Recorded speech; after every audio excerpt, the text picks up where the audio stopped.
Здравствуйте, drugs! Bem-vindos a mais um Ring Bellcast, Ring Pocket.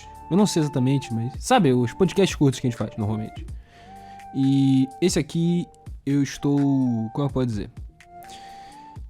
Muita gente tava pedindo alguns temas, algumas coisas, só que esse aqui era um dos que eu já tinha feito há uns meses atrás, porém eu acredito que na época eu não tinha todo o conhecimento que eu tenho agora, o áudio não tá tão bom, eu não sabia editar direito, então eu decidi dar uma repaginada naquele podcast, que é o que eu irei fazer aqui. Esse podcast, pra quem ouviu, pra quem lembra, ele era falando do Endeavor, Enji Todoroki, o herói número 2 de Boku no Hero Academia. Pra quem não viu o anime e... Pra quem não viu o anime de fato e leu o mangá, eu recomendo que você não ouça esse podcast. Mas, se você viu, lembra, vai ter spoiler aqui. E eu vou dividir isso aqui em várias categorias, porque na minha opinião o Endeavor fez nada de errado. Mas, como eu sou... Como eu posso dizer, no geral? A ideia do podcast é fazer primeiro um estudo de personagem dele, ou seja, falar alguns paralelos que eu tenho em relação a ele, segundo a relação que ele tem com a família dele. Talvez eu divida isso aqui em dois, ou seja, só a relação da família dele ou só o estudo de personagem, mas vamos ver aqui. Primeiro eu vou falar sobre o Endeavor, né? Que, pelo menos, a minha comparação dele com o All Might é que, do meu ponto de vista, o Endeavor, ele é... Eu falei isso há um tempo atrás, que na minha visão, se você for pegar historicamente, aula de história aqui,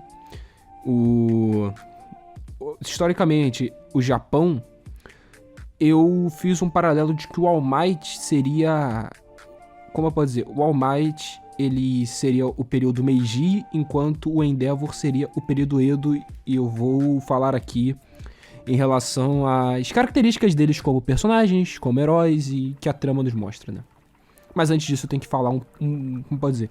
Falar um pouco sobre cada período pra você não ficar perdido.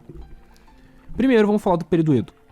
O período Edo foi o período dos shoguns e do pessoal no Japão, que era um período onde o código Bushido, o código dos samurais e a doutrina do Bushido era claramente conhecida, e que o Japão, se você lembra bem, o Japão ele começou a ter contato com o mundo de fora lá para 1500 e alguma coisa, quando os portugueses chegaram ao Japão.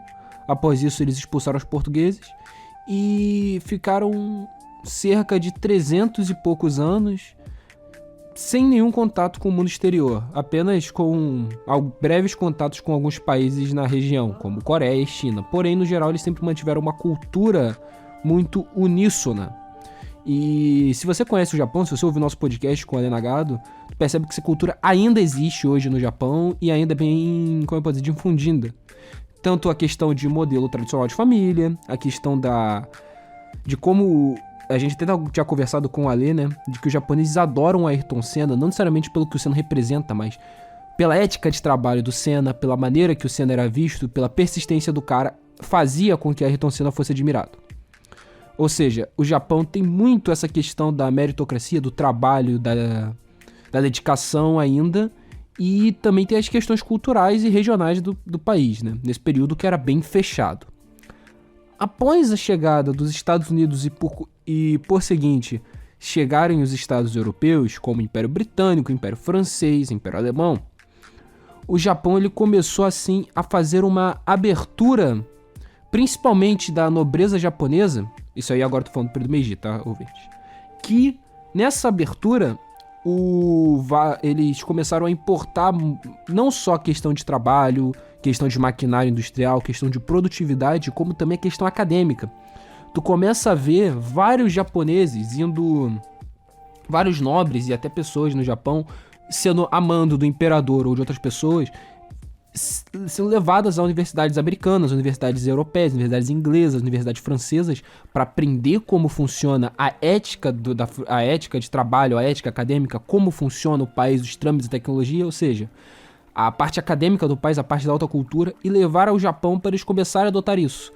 E nesse período o Japão começou a ter um crescimento muito rápido, muito abrupto, começou a de fato se industrializar e ocorreu uma revolta de samurais, porque começaram a proibir assim a utilização de katanas e, em alguns pontos, a proibição do método Bushido, do código Bushido, o código samurai, que por si só já dá um podcast, mas resumindo, é a maneira da honra que um samurai vê a vida e a maneira que um samurai tem que ser levado. Um exemplo que a gente pode ver é que nem todos os samurais levavam isso, tanto que no livro do Musashi, ele fala que uma das coisas que mais o irrita na classe samurai seria eles não respeitarem o código Bushido, boa parte deles. Porém, a essa revolta, eles são derrotados, até porque não tem como tu levar espadas, katanas, que se você for estudar exatamente, elas não eram tão efetivas em comparação com uma claymore europeia, com uma espada europeia, e o metal delas não era muito bom, porque o Japão sempre teve essa deficiência de metal, eles sempre utilizavam metal de outras katanas, por aí vai. Comparar isso com baionetas e arma de fogo, né? Não funciona. E após isso, foi o período Meiji e o Japão começou a se expandir muito. Começou a expandir muito a tecnologia e as suas ambições expansionistas até chegar na Segunda Guerra Mundial, onde eles perderam para os Estados Unidos e houve a abertura completa para o modelo de vida americano. Que abertura completa não só de maneira cultural, como social, a tudo que o Ocidente viria trazer ao Japão. E isso trouxe o boom econômico. Para minha geração, que é a geração de 2001, eu não tinha consciência que o Japão foi a segunda maior potência mundial. E se você estudar mais, e se você for ver, né, a literatura cyberpunk da década de 80, década de 90, o Japão sempre foi uma nação considerada um futuro rival dos Estados Unidos em relação ao método capitalista, por exemplo. Ou seja, o Japão era visto como a Great Deal. Por que eu estou falando do período Meiji, após isso o Japão pós-guerra e o Japão Edo, para fazer esse meu paralelo aqui? Porque o All Might, Toshinori, o herói principal de Boku no Hero, o herói número 1, se tu começar a analisar bem, pela história, se você lembra bem, o All Might, ele foi para depois da morte da mestra dele e todos esses trâmites, All Might foi para os Estados Unidos, ficaram uns anos lá após a sua formação na UA, né? E lá ele aprendeu como ser um herói, ele aprendeu como levar a ideologia dos heróis, como trazer esperança e toda aquela ideia que a gente vê no anime de salvar uma pessoa sorrindo, de um herói de verdade, ele tá agindo antes de começar a computar no pensamento dele, é instinto. Ou seja, o All Might começa a trazer isso. A persona do All Might, Toshinori, que nem todo mundo no anime sabe que o nome real dele é Toshinori, é uma persona do All Might, é uma persona americana. Ele usa as cores dos Estados Unidos, ele defende a bandeira americana, ele defende os ideais que foi constituído os Estados Unidos da América. E os nomes de poderes dele também, né, são assim. E por consequência, o All Might, ele se torna o herói número 1, ele consegue trazer a paz ao Japão, consegue tudo mais dentro do universo de Boku no Hero e é adorado como herói número 1, como o cara que traz a esperança. Logo, em contrapartida, o Endeavor, vamos falar um pouco sobre o personagem aqui. O Enji Todoroki, ele é conhecido publicamente como Enji Todoroki, todos sabem quem é Enji Todoroki, diferente do All Might. O kanji que tem no rosto dele, que ele faz com a quirk, com os poderes de fogo, é um kanji japonês, obviamente. A casa dele é uma casa... é um dojo gigante. Os filhos dele têm nomes que representam coisas no Japão. O próprio nome dele, Endeavor, eu não sei exatamente o significado em japonês, mas ele tem 2 significados. E ele é um personagem muito... como eu posso falar? E ele é um personagem muito regrado e muito centrado e obcecado por poder e por esforço. Ou seja, ele leva muito aquela ideia que eu até falei no início sobre o porquê o Senna é amado nos Estados Unidos, porquê o Senna é amado no Japão, porquê os heróis brasileiros são amados no Japão, porque o Brasil é um país admirado pela persistência e pela dedicação. Você vê em um momento no mangá, eu acho que já até foi adaptado essa parte no anime, que diferente do All Might, o Endeavor, ele é um herói que tem o maior recorde de casos solucionados, ou seja, desde vilões derrotados, a crimes, a investigações, o Endeavor é o maior deles. A própria agência do Endeavor, o nome da agência é uma agência japonesa, E por que eu estou citando os dois exemplos para fazer um paralelo entre ambos, né? Que o All Might, ele só se torna o herói número 1, não só por causa do One for All e tudo, não é exatamente o poder, mas também é a maneira que ele se comporta e o sentimento que ele traz para as pessoas. E o Endeavor, se tu analisar o comportamento dele no início do anime, tem toda essa questão dele querer ser o herói número 1, e por isso ele treina, ele leva o poder dele até o extremo. Se tu analisar bem, ele só consegue chegar a temperaturas tão altas por causa dos treinos físicos que ele faz e o limite que ele chega.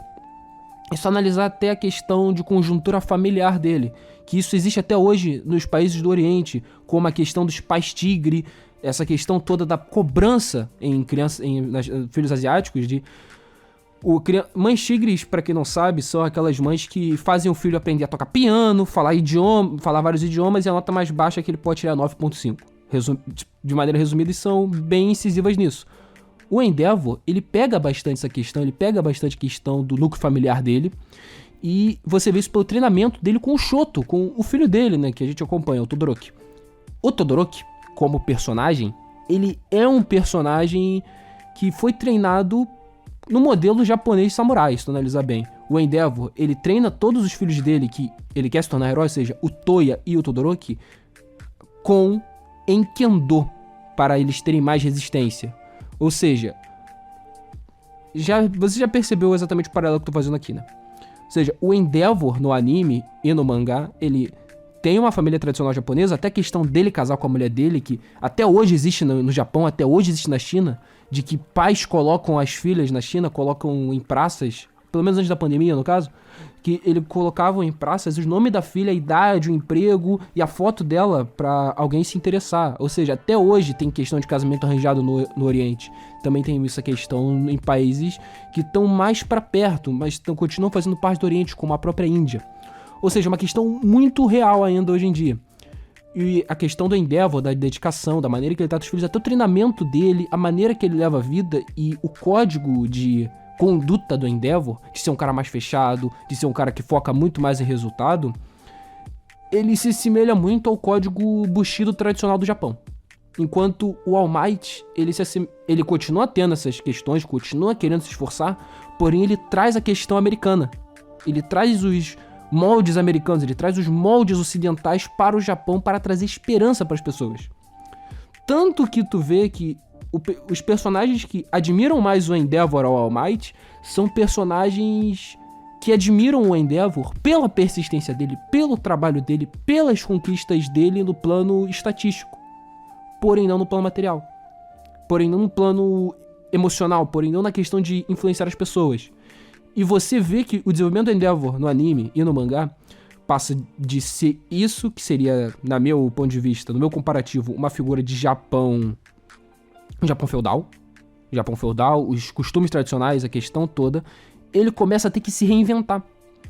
Porque ele começa a perceber, quando o All Might não pode mais usar o One for All, que ele tem que se readaptar à maneira que a sociedade precisa dele. Ou seja, ele tem que aprender a ser o herói número 1. Ele tem que aprender a trazer a alegria, a esperança e os sentimentos das outras pessoas.